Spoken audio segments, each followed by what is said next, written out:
Welcome back to the Daily's Double Shot. I'm Nav Tombros. And I'm Natalie Huynh. In this episode, we check out the first university night of student performances at the Neptune Theater. We speak with the former editor-in-chief of the Daily, John Keister. Stuart Marlentez discusses freeware in his second installment of Tech Talk. We check out how UW researchers are connecting medicine with video games. And humans battle zombies, again, but this time with new rules. We also have a new women's basketball coach, Kevin McGuff. And squirrels! All coming up on today's Double Shot. Ooh, what is that? Chinese. Yeah.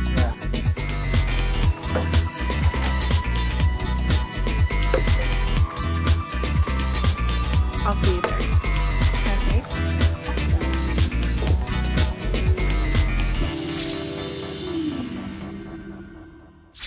Hey, did you hear the Neptune Theater reopened?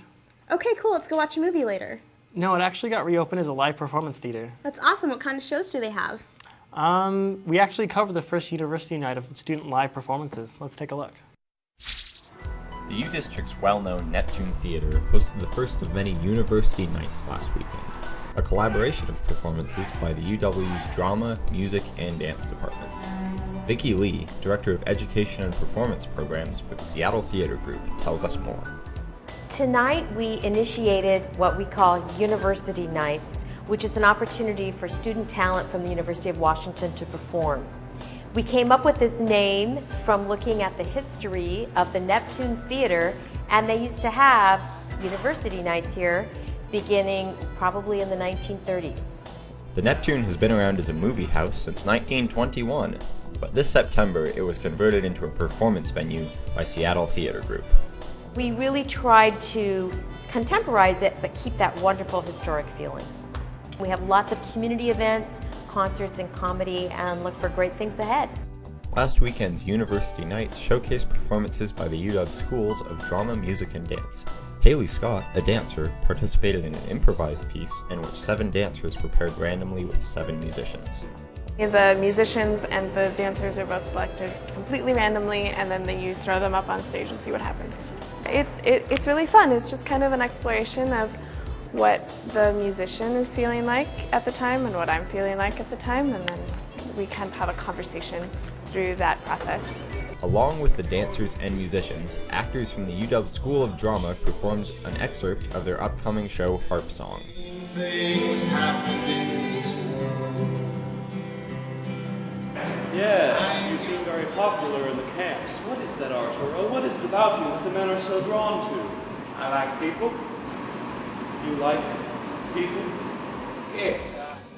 The Neptune and the UW Drama, Music, and Dance departments hope for more collaboration in the future. We expect a lot of great things from the University of Washington in the future here at the Neptune. Because we're neighbors, we want to give both students and faculty an opportunity to take this as their venue, their place to do performances, open mic, whatever great creative ideas the university may have. I'm excited to see what they'll come up with next. Stay tuned for more University Nights happening throughout the quarter. Off to check out the new University Night show. Natalie? Oh, sorry. I was just thinking about all the cool people that have worked here at the Daily. Oh, like who? I did a story on John Keister, a former editor-in-chief. Oh, is he doing well now? Yeah, check it out. John Keister, a comedian and writer, is also a University of Washington alum. He hosted such projects like the local comedy program Almost Live and continued with other endeavors such as the John Report. He is currently an instructor at the Seattle Art Institute and the head writer of BizKids, a nationally broadcast television show.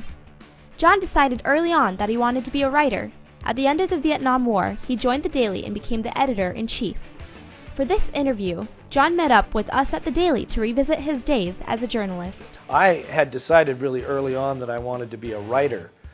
And I thought when I came out of high school that, well, you can't teach someone how to be a writer, you just write. But I was unbelievably lucky. The people who were in this room, in this very room, the journalists were probably some of the best. After working with journalists that later became Pulitzer Prize winners and novelists, Keister tells us how he found his voice and interests after working at the Daily. When I came in, I realized I liked journalism better than I liked writing fiction. I liked the immediacy of it.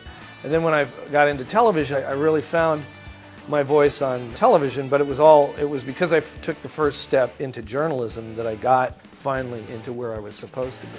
John Keister entered the University of Washington at a time when feminism was on the rise. He tells us what he used to write about as a journalist in an era of change.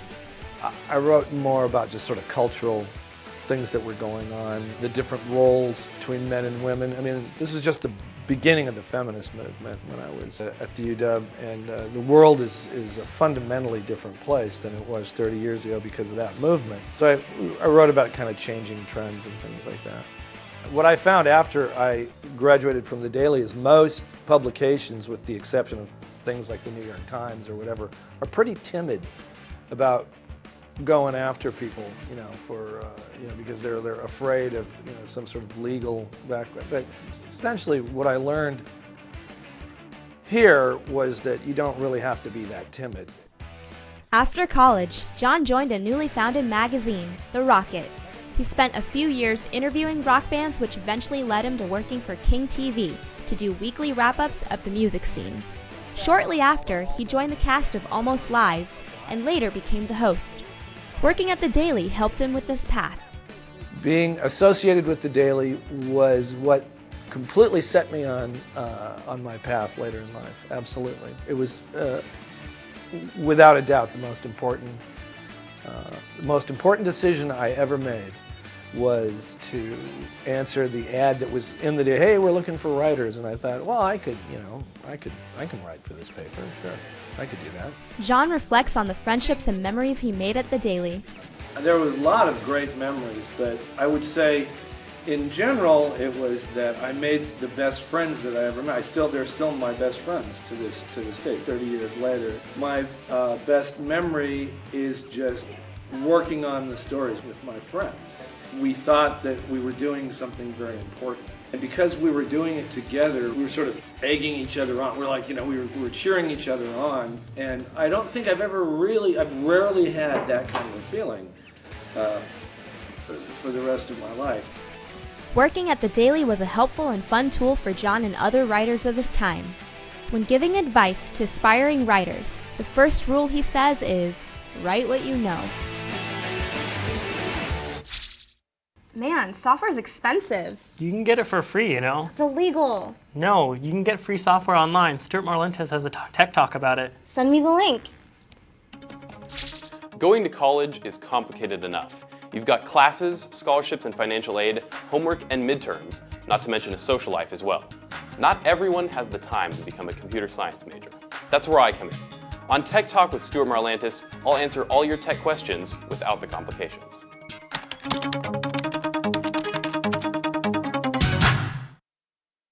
Today on Tech Talk, we're going to talk about free software.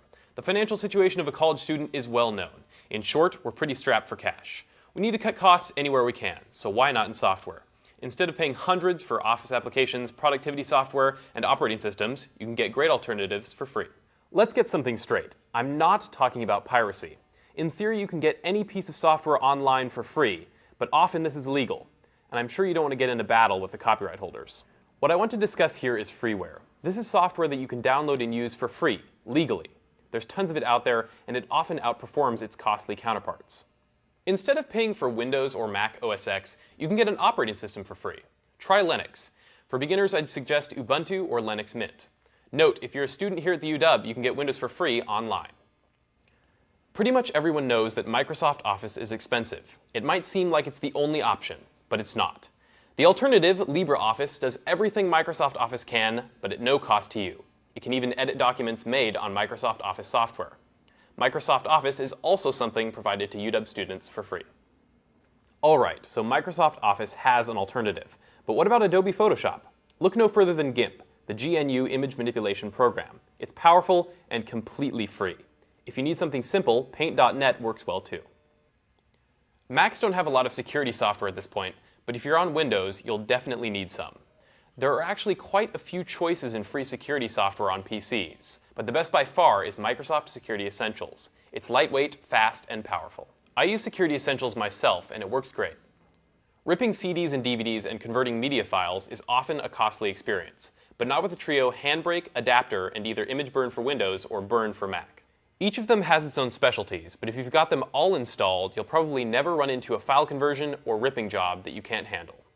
Now you can save yourself some money on software. If there's a utility you need that wasn't covered in this installment of Tech Talk, a good place to start is the Lifehacker Pack. This is a collection of software by the blog Lifehacker that covers almost every category you'd need. Thanks for watching Tech Talk with Stuart Marlantis. I'll see you next time. I'm glad we watched that. I thought free software was always illegal. You know, there's some free stuff online that can actually save lives. No way. Yeah, way. Researchers created a video game that has biomedical application. That's awesome. I'm going to download it right now. Yeah, let's take a look at the story. Researchers at the Center for Game Science and David Baker's lab at the UW have recently collaborated to create an online video game called Fold It that is helping to solve real-world diseases. Fold It players fold virtual proteins to find their correct shapes, which is important for research in the development of medicine, but can be difficult to determine. Firas Khatib, a postdoctoral researcher in David Baker's lab, tells us more. What we do here in David Baker's lab is try to use computers to basically simulate and predict how these proteins will fold. So that's kind of how Fold It came into effect, basically having humans guide the computation.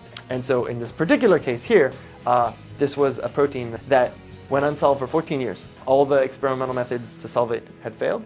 So for 14 years, those methods didn't work. Using all the computational power that we have here, but the Fold It players were actually able to come up with it in less than 10 days.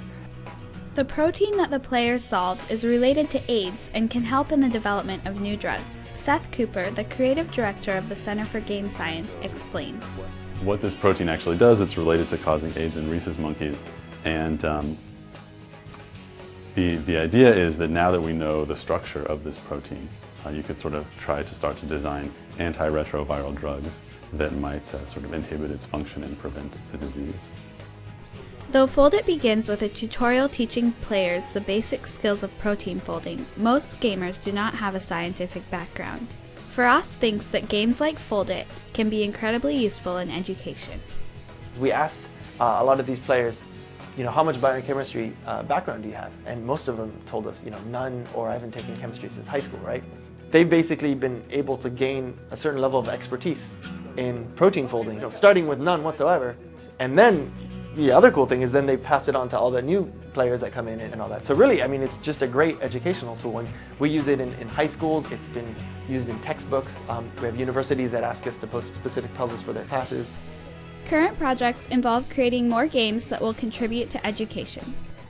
So we're actually starting to look into games based on teaching fractions and using this kind of long-term engagement and evolution of the game. So once the game is online, you can actually gather data from how people play it, where people get stuck, and you can actually change the game over time to sort of become a better learning and teaching tool for the players. And so we actually want to try to take this to apply it to education as a whole, starting with fractions. Fold It shows that humans and computers can work together to solve real-world problems. It's really a proof of concept to show the power that humans have.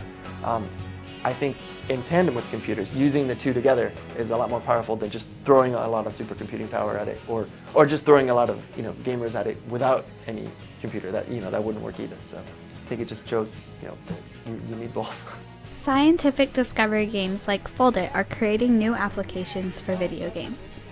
I think that is hopefully the direction that some games will be going into, but you're still always going to have games where you shoot bad guys. Hopefully we can sort of show with Fold It and these kinds of results that gamers have a lot of power and a lot of potential to try to solve problems.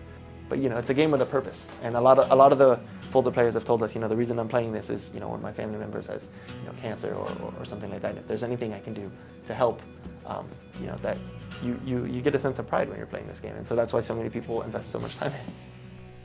Find out more and play Fold It online at fold.it.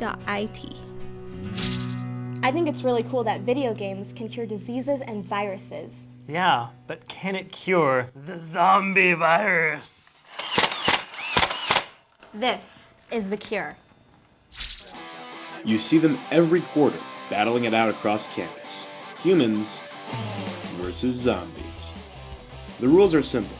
Zombies try to hunt humans to extinction, and every human tagged by a zombie also becomes a zombie. But humans are not without defenses. They may use Nerf guns and balled-up socks to temporarily stun zombies, allowing them to escape into an indoor safe zone.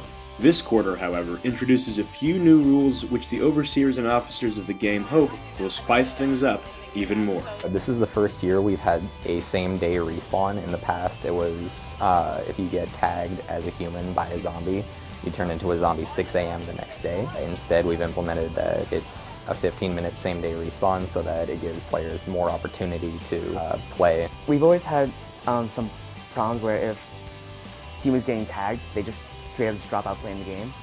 But if we tell them you become a zombie in 15 minutes later, they have the mindset of just, hey, we can still keep playing the game. And from what I can tell, a lot of people are still playing the game. The other rule change concerns super zombies, zombies that have displayed such skill as to acquire 10 tags and be presented with a green headband which imbues them with special abilities. The other rules that we've changed, super zombies are denoted by green headbands.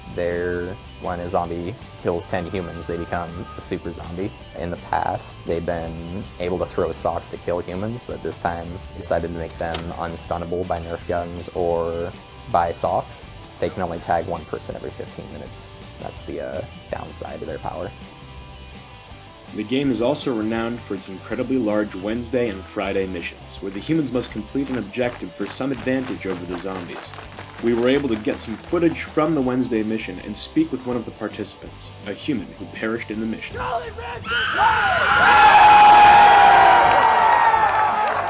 My most extreme moment was definitely charging headlong into the group of zombies in front of Denny. Just charging right into all the zombies. I knew I was gone for, but just the adrenaline of the moment, you know? Down. Down. Down. Humans versus zombies is having an excuse to shoot people with Nerf guns on campus and run around. Oh, this is productive. You meet so many great people on campus. You play as a human, you find people in your hall, like, where are you going? I'm going to the campus dorms. Oh, I can go with you and help protect you. If you're a zombie, you rove around and meet other people. Hey, do you want to hunt together? Sure. Being with a group, though, there's something great about it. It's just like having and knowing there's a friend backing you up. You're a little more calmer about it, but at the same time, it's just a great experience to have with friends. And that's what I really think this game is about, just sharing a great experience with friends and people you meet who become your friends. I've been looking forward to it since high school. I've heard about Humans versus Zombies. You know, I signed up the first day. It's my destiny. Humans vs. Zombies is played at the beginning of every quarter.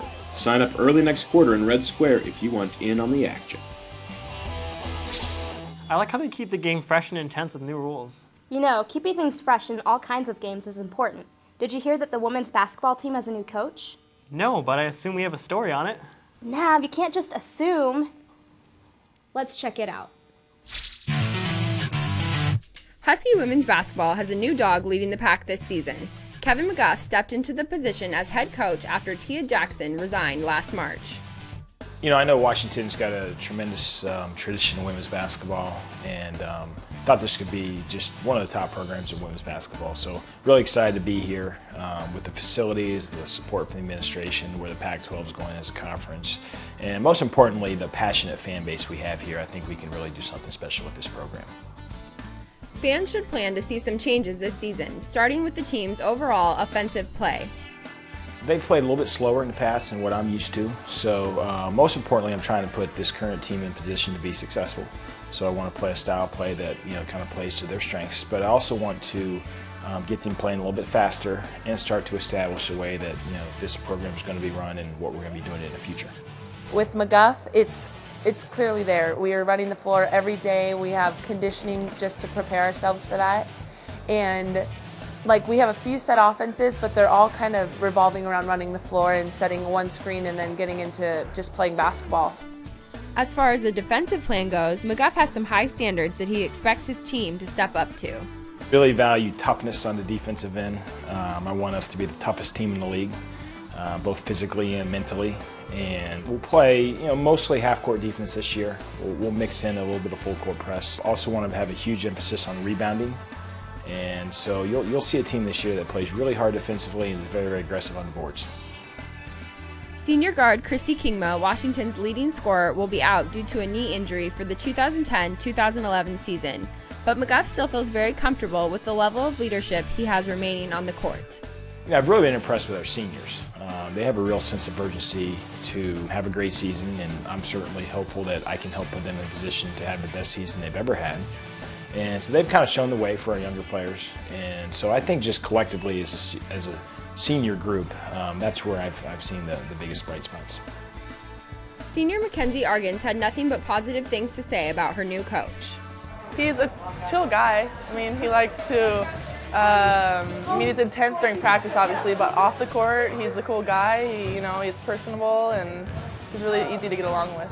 He has a humorous side to him when it comes out, which you don't really see a whole lot, but when it does, it's really fun. He's very energetic when he's passionate about something or something goes well or something at practice, which is fun, and he's very caring. Not only do the Huskies have a new head coach, but it will also be their first season competing in the Pac-12. Coach McGuff gives a rundown on the conference. Stanford obviously sets the bar in this league, and they set it very high. Other than that, there's a lot of talented teams, though. Cal has a really, really young, talented group, and UCLA is coming off a great season. USC has a tremendous amount of talent. I think they could have a breakout season. I also think Utah, who's new to the Pac-12, new to this conference, they bring a really terrific team, and they're very well coached. So I think there's a lot of people that can really challenge at the top of the league, and it's going to be a very, very exciting Pac-12 race. Be sure to come check out all the action Coach McGuff and the Lady Huskies have in store for us this season, starting November 8th against Concordia at the Alaska Airlines Arena. Well, it looks like we can have some high hopes for women's basketball this season. I like squirrels. Me too. There's one right there.